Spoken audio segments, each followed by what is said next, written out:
Heita, julle goeiemôre, dag 8 van die 21 Live Reset.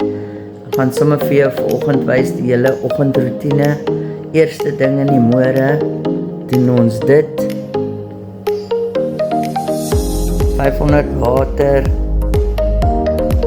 lauwarm water, suurlemoen in die water, bietjie sout en jou GI Pro Balance.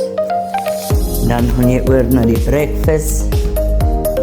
Dis water met berries gemeng, 2 Manna Cleanse, 'n lepeltjie Amber Toast,